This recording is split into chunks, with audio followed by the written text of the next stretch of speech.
Hello friends, मैं गौरव। और क्या आपको पता है वॉल्ट डिज्नी स्टूडियोज ने बॉलीवुड में पिक्चर बनाने के वास्ते बड़े जोरों शोरों से एंट्री मारी थी, पर खुद ही 10 सालों के अंदर बॉलीवुड में सिर्फ और सिर्फ 11 पिक्चर प्रोड्यूस करके इंडिया को टाटा बाय बाय कह दिया, ये बोल के कि बॉलीवुड का बिजनेस मॉडल सही नहीं है भाई। यहाँ इतनी महंगी बजट वाली मूवीज भी फ्लॉप हो जाती है और ऊपर से एक्टर्स ही मूवीज के ग्रॉस इनकम में से 50% चार्ज कर लेते हैं।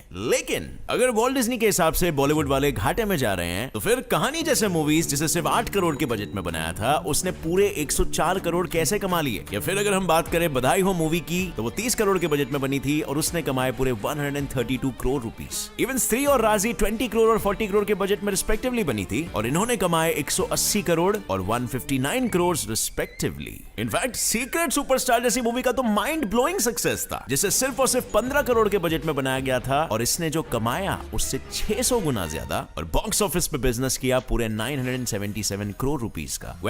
लेकिन ये तो छोटी छोटी लो बजट वाली मूवीज है जिन्होंने बॉक्स ऑफिस पर 4 चांद लगा दिए थे। तो ऑब्वियसली बड़े बजट वाले मूवीज का भी पोटेंशियल और ज्यादा होना चाहिए, है ना। तो फिर क्या वॉल्ट डिज्नी वाले झूठ बोल रहे थे, या फिर ये गोरे लोग अपने इंडियंस के सामने टिक नहीं पाए? क्योंकि बॉलीवुड का सबसे बड़ा फैक्ट तो ये है कि यहाँ पर बहुत सारी मूवीज रिलीज होने से पहले ही 100 करोड़ से ज्यादा यूं ही कमा लेती है। एंड बिल्कुल इट्स अ फैक्ट। और आपने तो ये देखा ही होगा, जो भी बॉलीवुड से कनेक्टेड है, एक्टर्स, डायरेक्टर्स, प्रोड्यूसर्स, वो सभी एक बहुत ही लैविश लाइफस्टाइल जीते हैं और पानी की तरह पैसे बहाते हैं। तो आखिर ये पैसे कमाते कैसे हैं? कैसे बॉलीवुड की पिक्चरें 100, 200, 300 करोड़ कमा लेती है? सो फ्रेंड्स, चलो क्यों ना एक काम करते हैं, क्यों ना आज हम मिलकर इस राज से हमेशा के लिए पर्दाफाश कर लेते हैं अपनी गेट सेट फ्लाई की एक ओरिजिनल जोरदार धांसू फाड़ू साई-फाई एक्शन मूवी बनाकर। और इससे हम सभी वो स्टेप से गुजर सकते हैं जिससे सारी मूवीज गुजरती है और हम भी इस प्रोसेस का एक जायजा ले सकते हैं। तो चलो लेट्स फाइंड आउट। पर एक मिनट, अपनी मूवी पैसे कैसे और किस तरीके से और कहां से कमाएगी, उसके पहले तो हमें यह जानना होगा कि बॉलीवुड की पिक्चर आखिर बनती कैसे और कौन कौन उसमें पहले कितने पापड़ बेलकर कितने पैसे लगाता है। सो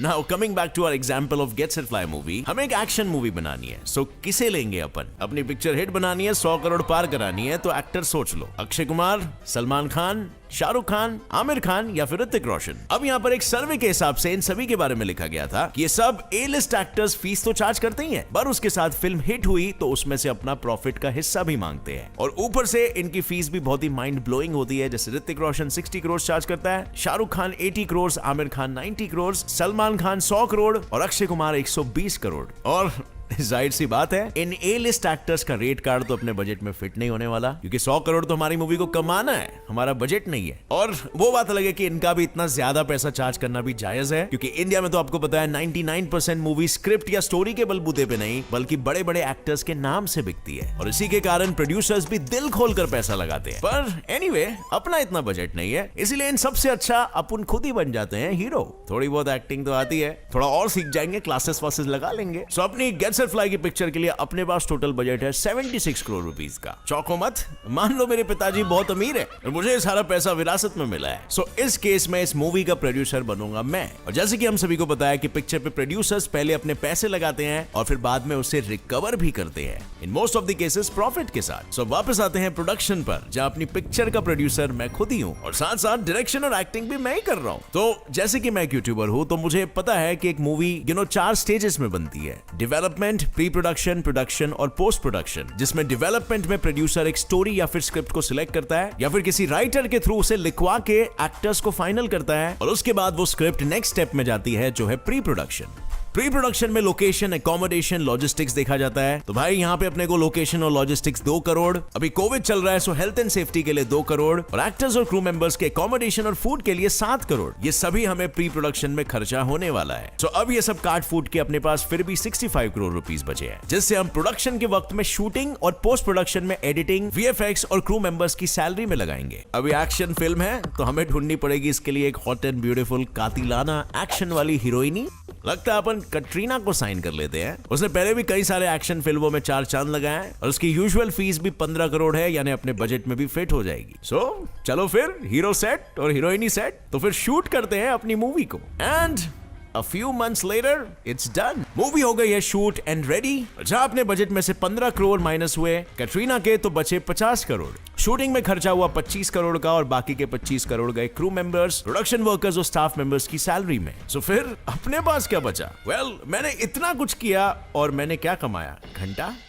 अब यहां से शुरू होता है बॉलीवुड मूवी के पैसे छापने का बिजनेस, जहां पर प्रोड्यूसर एक प्रॉपर सप्लाई चेन के थ्रू अपने लगाए हुए पैसे को रिकवर करेगा। अब यहां से दो सिनेरियोस होते हैं, जहां पे पहला सिनेरियो है एक प्रोड्यूसर किसी डिस्ट्रीब्यूटर यानी जो पिक्चर को आगे डिस्ट्रीब्यूट करता है उसे अपनी पिक्चर को सीधा बेच देगा। मतलब उसके जो राइट्स वगैरह होंगे डिस्ट्रीब्यूटर वो खरीद लेगा और अपने अनुसार उसे डिस्ट्रीब्यूट करेगा एंड ऑफ कोर्स प्रोड्यूसर को एक लंप सम अमाउंट दे देगा उस पिक्चर के बदले में। और दूसरा सिनेरियो ये होता है कि प्रोड्यूसर, एक्टर या डायरेक्टर्स ही थर्ड पर्सन यानी कि डिस्ट्रीब्यूटर्स को हटाकर खुद ही डिस्ट्रीब्यूटर्स बन जाएंगे। सो फॉर एग्जांपल पहले सिनेरियो में मेरी पिक्चर का बजट है 75 करोड़। सो अगर मुझे उसे डायरेक्टली किसी डिस्ट्रीब्यूटर को बेचना है तो मैं उसे 100 या 120 करोड़ में बेच दूंगा, डिपेंडिंग ऑन मेरी प्रीवियस फिल्म्स कि वो कितनी हिट हुई है या कितनी फ्लॉप हुई है और कितने सारे डिस्ट्रीब्यूटर्स उसे एक्चुअल में खरीदना चाहते हैं। और यहाँ पर प्रोड्यूसर अपना प्रॉफिट लेकर वन टास की गोली लेकर सीधा सटक लेता है। लेकिन कितनी बार प्रोड्यूसर्स और डिस्ट्रीब्यूटर्स के बीच में एग्रीमेंट होती है कि अगर फिल्म फॉर एग्जांपल 150 से 200 करोड़ के ऊपर का बिजनेस करेगी तो उसमें प्रोड्यूसर भी अपना हिस्सा मांगेगा और फिर पूरा का पूरा भार रहता है डिस्ट्रीब्यूटर के ऊपर, जो पिक्चर्स को कैसे कैसे थिएटर्स में box office, satellite rights, music rights, OTT platforms और मर्चेंडाइजिंग एंड इलेक्ट्रॉनिक मीडियम के थ्रू बेच कर पैसे कमाता है। और यहाँ पर फर्स्ट ऑफ ऑल सबसे पहले वो पिक्चर में अपने 10 से 15 करोड़ लगा के सही से अच्छे से मूवी की मार्केटिंग और प्रमोशन करेगा, जिससे कि उस मूवी के बारे में हाइप क्रिएट हो सके। लेकिन क्या आपको पता है फ्रेंड्स, पिक्चर के फ्लॉप होने के बाद भी प्रोड्यूसर्स और डिस्ट्रीब्यूटर्स इतने सारे पैसे रिकवर कैसे कर लेते हैं? अब याद होगा मैंने इंट्रोडक्शन में बताया था कि मूवी के रिलीज होने के पहले ही 100 से 150 से 200 करोड़ जितने ढेर सारे पैसे ये कमा लेते हैं ऑलरेडी। जहां फॉर एग्जांपल आमिर खान की थग्स ऑफ हिंदुस्तान मूवी को 240 करोड़ के बजट पे बनाया गया था और उसने बॉक्स ऑफिस पर सिर्फ और सिर्फ 150 करोड़ ही कमाए। पर फिर भी इस मूवी ने जैसे तैसे करके अपने 240 करोड़ से भी ज्यादा का मुनाफा कमा लिया प्रोड्यूसर्स के लिए थ्रू नॉन थिएट्रिकल सोर्सेज जैसे satellite rights, music rights, marketing tie-ups और ओटीटी राइट्स वगैरह वगैरह। और ये है economics of thugs of Hindustan अगर आप जानना चाहोगे तो। Cost of production 220 crore, cost of prints marketing 20 crore, so total cost A+B जैसे आप यहाँ पर देख सकते हो जो है 240 करोड़। और उसके बाद टोटल रिकवरीज मतलब इन सोर्सेज से इसने पैसे कमाए हैं इस मूवी ने, इस सो कॉल्ड फ्लॉप मूवी ने। आप देख सकते हो A+B+C+D+E+F which is 371 crore rupees. मतलब इस केस में भी प्रॉफिट हुआ 131 करोड़ का। एंड रिटर्न ऑन इन्वेस्टमेंट की बात करें तो वो है 54.58%। वाह, एक फ्लॉप मूवी बनाकर भी इतना कमा लिया। और यहाँ तक कि एस राजामौली की अपकमिंग फिल्म RRR ने रिलीज होने से पहले ही 200 करोड़ रुपीस कमा लिए थे। मतलब अगर बड़ी से बड़ी मूवीज बॉक्स ऑफिस पर फ्लॉप भी हो जाती है ना, तो कभी भी ये समझने की गलती मत करना कि वो मूवी ने पैसे नहीं कमाए या वो मूवी घाटे में गई है। ये कैसे भी करके प्रॉफिट कमा ही लेते हैं। सो अब एनीवे बात करते हैं दूसरे सिनेरियो की, जहां पर एक्टर्स, प्रोड्यूसर्स या डायरेक्टर्स खुद ही मिलकर डिस्ट्रीब्यूटर्स का रोल निभाते हैं और वो सोचते हैं कि यार अननेसेसरी ये थर्ड पार्टी को इन्वॉल्व करने की क्या जरूरत है, वो अपना प्रॉफिट भी ले लेगा तो उससे अच्छा हम खुद ही डिस्ट्रीब्यूटर्स बन जाते हैं। वैसे भी फिल्म इंडस्ट्री में हमारे कनेक्शन स्ट्रॉन्ग हो गए हैं। सो अब यहाँ पर नाम आता है बड़े बड़े प्रोडक्शन बैनर्स का, जैसे यश राज फिल्म्स, धर्मा प्रोडक्शंस एटसेट्रा। कुछ बड़े बड़े एक्टर्स ने अपने ही प्रोडक्शन हाउसेस खोल दिया है, जैसे फॉर एग्जांपल सलमान खान ने सलमान खान फिल्म्स और शाहरुख खान ने रेड चिलीज एंटरटेनमेंट। अब एग्जाम्पल के तौर पर बजरंगी भाईजान मूवी और दंगल को ही ले लो। बजरंगी भाईजान का बजट था 90 करोड़, जहां पर इसके प्रोड्यूसर सलमान खान और डायरेक्टर कबीर खान खुद ही थे और फिल्म को डिस्ट्रीब्यूट भी सलमान खान के प्रोडक्शन हाउस SKF फिल्म्स ने ही किया था। मतलब डिस्ट्रीब्यूटर का रोल भी जिसने एक्ट किया था एक्टर और जिसने प्रोड्यूस किया था प्रोड्यूसर, उसी ने निभाया। लेकिन क्या आप जानते हो इस फिल्म ने पूरे दुनिया में कितना कमाया? पूरे के पूरे 969 करोड़ रुपीस। मतलब समझ रहे हो, सलमान भाई ने अपनी ही मूवी में 90 करोड़ लगाए और उसके बदले में 1116% ज्यादा पैसे कमा लिए। इन शॉर्ट कुछ ही सालों में अपने पैसों को 11 गुना ज्यादा बढ़ा दिया। 90 करोड़ की चीज बिक गई 969 करोड़ में। अब दंगल मूवी को ही देख लो, इसके प्रोड्यूसर थे आमिर खान और उनकी वाइफ किरण राव और पूरी मूवी 70 करोड़ रुपीस की बजट में बनाई गई थी। पर पता है इसने दुनिया भर में कितने पैसे कमाए?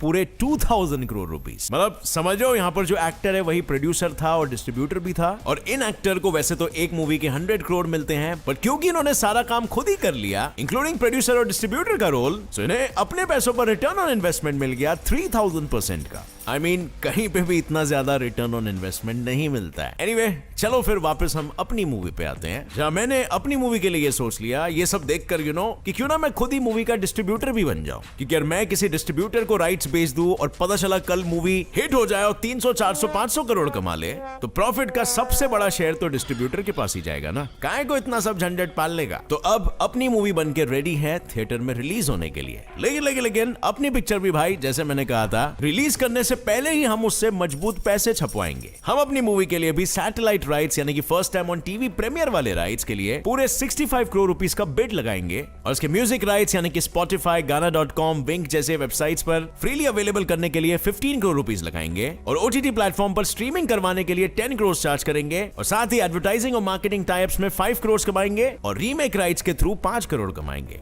और यहाँ पर इंटरनेशनल मार्केट के लिए मैंने सोचा कि क्यों ना इंटरनेशनल मार्केट के लिए मैं किसी को दे देता हूँ डिस्ट्रीब्यूट करने के लिए। तो वहां पर बेच दी मूवी और उसके एक्स्ट्रा 15 करोड़ मिले, और साथ ही थोड़ी बहुत मर्चेंडाइजिंग और इलेक्ट्रॉनिक मीडियम से मिलाकर 1 करोड़ कमा लिए, यानी कि टोटल मिलके हो गए 116 करोड़ रुपीस। एंड वाह, दिस वॉज प्रॉफिटेबल। अपनी पिक्चर ने रिलीज होने से पहले ही सेंचुरी मार दी। अब देखो कैसे मूवी ने रिलीज होने से पहले ही कमा लिए पैसे, और अब सिर्फ उसका थिएटर्स में रिलीज होना बाकी है। पर क्या आपको पता है ये मूवीज हम ऑडियंस तक कैसे पहुंचती है? वेल, यहाँ पर आता है रोल डिस्ट्रीब्यूटर्स का, जिनके कंधों पर आ जाती है मूवीज को ऑडियंस तक पहुंचाने की जिम्मेदारी। जहां पर इंडिया के कुछ बड़े बड़े डिस्ट्रीब्यूटर्स जैसे कि Dharma productions, Eros international, Excel entertainment, Fox Star Studios, Red Chillies, Reliance और यश राज फिल्म्स इन प्ले आ जाते हैं। और यहाँ पर इन सारे डिस्ट्रीब्यूटर्स का नेटवर्क पूरे इंडिया में 14 सर्किट्स में डिवाइडेड है, जहां हर सर्किट में हर डिस्ट्रीब्यूटर के सब डिस्ट्रीब्यूटर के साथ कॉन्टैक्ट रहते हैं, जो आगे उनके सर्किट में एग्जिबिटर्स यानी कि थिएटर्स में मूवी फॉरवर्ड करते हैं,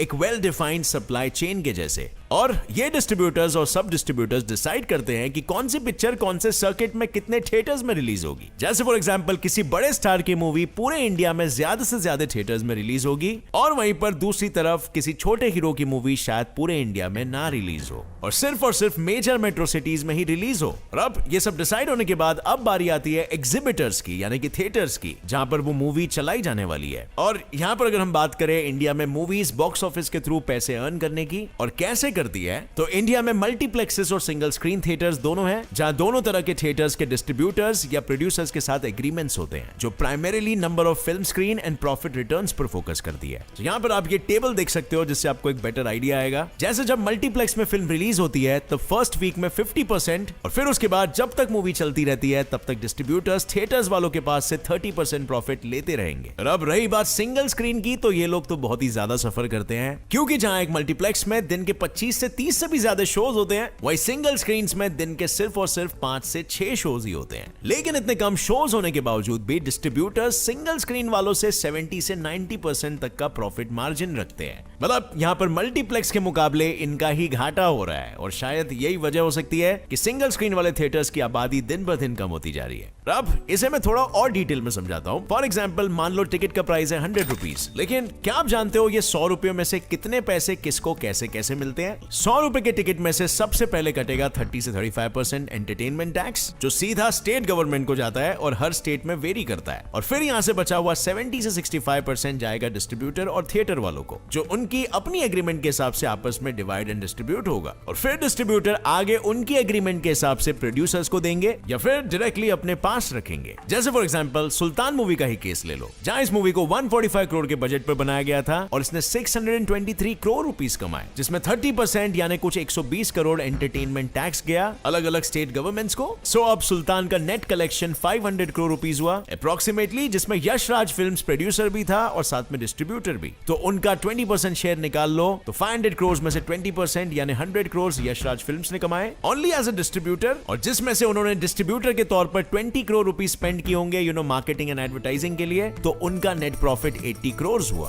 और अब बाकी के 400 करोड़ तो इसमें से एग्जिबिटर्स यानी कि थिएटर के टिकट्स का प्राइस निकालो तो 50% वो माइनस हो जाएगा, तो 200 करोड़ थिएटर वालों ने कमाए, सारे थिएटर वालों ने मिलकर। और इसमें से अब यश राज फिल्म्स अपना प्रोड्यूसर का शेयर लेगा, जो कि और 20% है यानी कि 100 करोड़। अब यश राज फिल्म्स के डिस्ट्रीब्यूशन प्रॉफिट के साथ प्रोडक्शन को जोड़ो तो 100 + 100 = 200 करोड़। जहां इंडस्ट्री एक्सपर्ट्स की माने तो यश राज फिल्म्स ने नॉन थिएट्रिकल डील्स के थ्रू और 20 करोड़ कमाए थे, सो टोटल 220 करोड़ रुपीस की कमाई।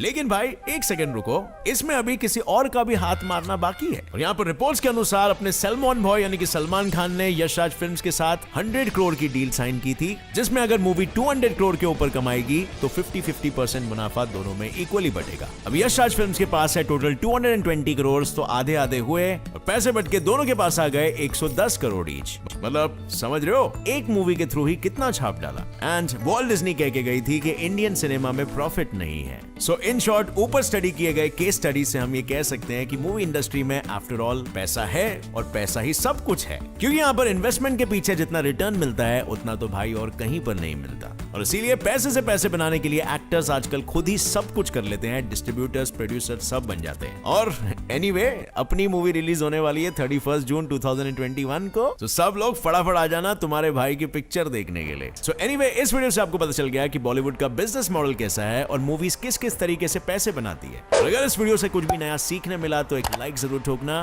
Gets it fly fact channel को अभी सब्सक्राइब कर लो और नोटिफिकेशन बेल ऑन कर लेना, ताकि आगे आने वाली ऐसे ही इंफॉर्मेटिव और एजुकेशनल वीडियो आप कभी भी मिस ना कर सको। वीडियो पसंद आई तो अपने फ्रेंड्स के साथ बिल्कुल शेयर करना, ज्ञान फैलाने से ज्ञान बढ़ता है। And I will catch up with you very soon. Till then as always stay curious, keep learning and keep growing.